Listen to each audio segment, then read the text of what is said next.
आज की हमारी कहानी है बिल्ली के न्याय की कहानी। बहुत पुरानी बात है। एक जंगल में एक बहुत बड़े पेड़ के तने में एक खोल था। उस खोल में कपिंजल नाम का एक तीतर रहा करता था। हर रोज वह खाना ढूंढने खेतों में जाया करता था और शाम तक लौट आता था।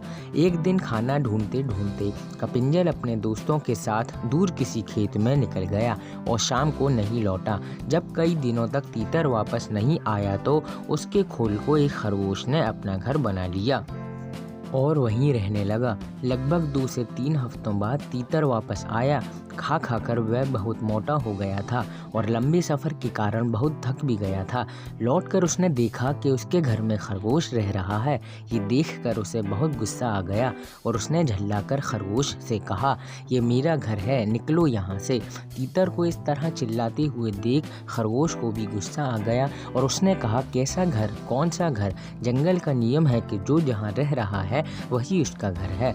तुम यहाँ रहते थे लेकिन अब यहाँ मैं रहता हूँ और इसलिए ये मेरा घर है। इस तरह दोनों के बीच बहस शुरू हो गई। तीतर बार बार खरगोश को घर से निकलने के लिए कह रहा था और खरगोश अपनी जगह से टस-से-मस नहीं हो रहा था। तब तीतर ने कहा कि इस बात का फैसला हम किसी तीसरे को करने देते हैं। उन दोनों की इस लड़ाई को दूर से एक बिल्ली देख रही थी। उसने सोचा कि अगर फैसले के लिए ये दोनों मेरे पास आ जाएं तो मुझे इन्हें खाने का एक अच्छा अवसर मिल जाएगा। ये सोचकर वह पेड़ के नीचे ध्यान मुद्रा में बैठ गई और जोर जोर से ज्ञान की बातें करने लगी। उसकी बातों को सुनकर तीतर और खरगोश ने बोला कि ये कोई ज्ञानी लगती है और हमें फैसले के लिए इसके ही पास जाना चाहिए। उन दोनों ने दूर से बिल्ली से कहा, बिल्ली मौसी, तुम समझदार लगती हो, हमारी मदद करो और जो भी दोषी होगा उसे तुम खा लेना। उनकी बात सुनकर बिल्ली ने कहा, अब मैं हिंसा का रास्ता छोड़ दिया है, लेकिन मैं तुम्हारी मदद ज़रूर करूंगी। समस्या ये है कि अब मैं बूढ़ी हो गई हूँ और इतने दूर से मुझे कुछ सुनाई नहीं दे रहा है। क्या तुम दोनों मेरे पास आ सकते हो?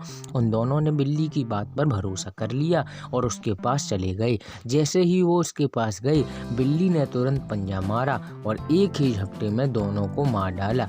इस कहानी से हमें ये सीख मिलती है कि हमें झगड़ा नहीं करना चाहिए और अगर झगड़ा हो भी जाए तो किसी तीसरे को बीच में आने नहीं देना चाहिए।